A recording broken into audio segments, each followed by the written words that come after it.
Hello everyone, and welcome back to Just Eats. Today is a very special episode. It is the season finale. I hear the crowd going wild. Today we are at Bar Calo to celebrate, so let's see what we're going to be drinking.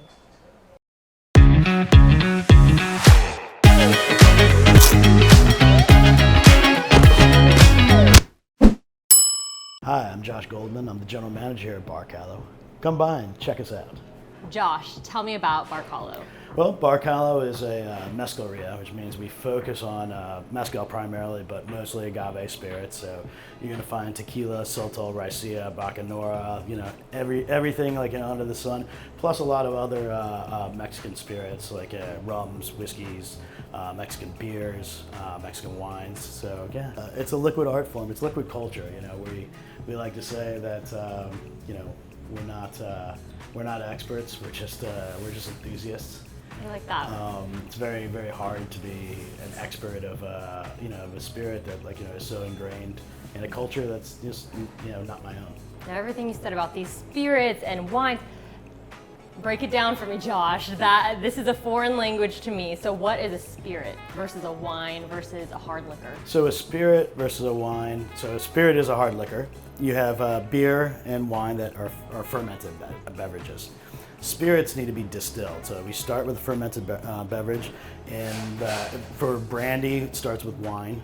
For most whiskeys and everything like that, you'll start with basically a beer. And for agave spirits, you start with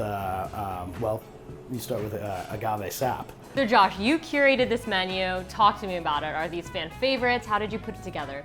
Well, I mean, it's over the course of 20 some odd years of bartending and tasting and learning and going down to Mexico and discovering and having friends of mine turn me on to things. Yeah, I mean, this is kind of how I came up with it.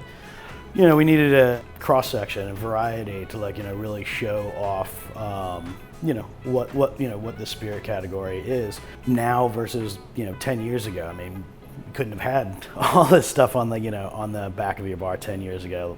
20 years ago, no way. Beautiful. If my eyes aren't looking at you, it's because I'm admiring everything behind you. No, they're way better looking than I am. Today, I am here at Bar Calo to celebrate. So what drinks would you suggest for me to have? Well, I think first we're going to start with a nice, refreshing, long drink, kind of hot outside today. So we'll go with a Mezcal etonica. What's in that? So Mezcal and some Noli Prat dry vermouth, a little bit of pineapple liqueur, some blue stuff. Some passion fruit bitters, and a little tonic water. Sounds delightful. And you said we're gonna start off. Is there gonna be another one too? And then after that, we're gonna go. After that, we're gonna go a little bit boozier because this is a celebration, and want to let you hit the road with a little bit of a buzz on. Right on. So we're gonna go with the Eminem, which is actually a riff on kind of a famous mezcal shot, Mezcal and Montenegro. So I just kind of turned it into a cocktail. So it's mezcal with Montenegro, sweet vermouth, a little Angostura bitters, and that's stirred up. Wow, I'm ready. You ready? I'm ready for this. You ready? Let's do this. All right. Let's do it. It's time to start celebrating, and this is the first drink. This is the Mezcal etonica. Look at this color. Vibrant blue. Josh was not kidding. He briefed me on different glasses that you put your drinks in, and so for this, he said, it's really about the volume of the drink. So you're gonna go with a taller glass. He also said, because it's carbonated, this is nice. And then for aesthetic reasons, you have the ice. Look at the ice. Just take a look at it. I'm very excited. Drink number one. Oh, I should also disclaimer: don't drink and drive. Don't drink if you are not of age. But I'm good. So let's start.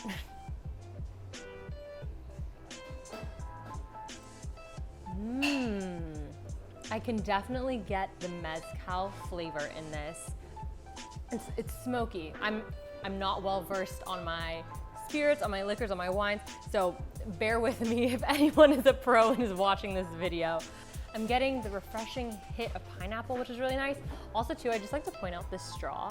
It's I don't know what it is, but it's not squishy. It's a really nice straw. I like it. It's a nice straw. Mint? Yes, it's mint. It looks like mint, but I wanted to make sure by smelling it. I love this. This is awesome. Just like so aesthetically pleasing. I could see myself hanging out with my girlfriends being like, oh yeah, look at this Mezcal tonica I have. You know, so special, so blue, so vibrant. Like look at this color is legit, you guys. 10 out of 10. A little late, but cheers you guys. I just got so excited. Cheers, cheers, cheers a million times over. This is the Eminem. Look at that. Again, fascinated by the glasses that different cocktails come in. This one, Josh described to me, is because of the volume, it's a little bit smaller, but it's more an aromatic type of glass. And with that in mind, let's take a little sniff here. Oh my God, I gotta be careful. It smells good. Josh said that this is kind of like the step up cocktail, right? Is that right, Josh? You're like, you know, after your first one, I had my Mezcal tonica, now I'm gonna go to the Eminem, okay? So, cheers to you guys. I'm not gonna get too excited this time. Cheers to you, eye contact, clink. Okay. And I'm spilling on myself. Ooh, that is fire.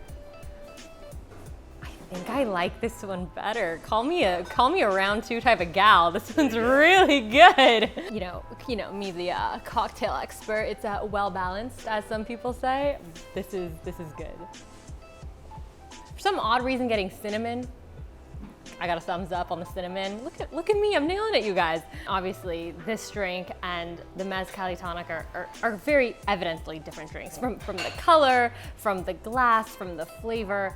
But I think the thing to point out here is that the Mezcal tonica is on ice. So, you know, the flavor that you're going to get is going to be fairly consistent throughout so long as you're drinking it.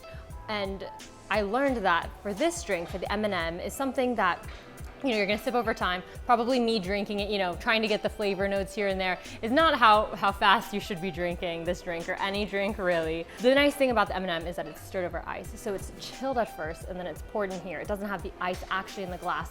So over time, as you're sipping this, you know, enjoying it with friends and then having a time, it's not going to dilute because the ice obviously is not going to melt in the glass. The flavors are going to change as you get down this drink, which is super cool. So as you could imagine, you know, maybe now I'm getting really strong hints of cinnamon. Maybe later I'll get really strong hints of the orange here. And so with these two amazing cocktails to celebrate, I just wanted to take the time to thank everyone who has watched this season so far. It has been such a journey through such a very, very precarious time, being COVID-19 and everything else going on in the world. So I thank you all for tuning in, and especially a huge shout out to all of the restaurants who have opened their doors to me, who have spoken to me, have been so vulnerable. It's been a true treat getting to speak with everyone from all different walks of life. I've learned so much. I just feel so grateful. It's just so amazing because I feel like when these restaurants are opening their kitchens to me, it's like opening their hearts up to me. I hope that this has encouraged you all to go out and support your local businesses. Oh, I feel kind of emotional. It's definitely not liquid courage. It's definitely just, I just feel so grateful. I hope that this has inspired you in other ways. I've received so many nice messages from all of you guys, and from family members to people I don't even know out there. It's just really rewarding feeling. If you guys enjoyed this season finale of Just Eats, please subscribe to my channel, give this video a big thumbs up, comment below where you might want to see season 2. Could be in a different city. I don't know, but we will find out. And I'll see you guys next time. Bye.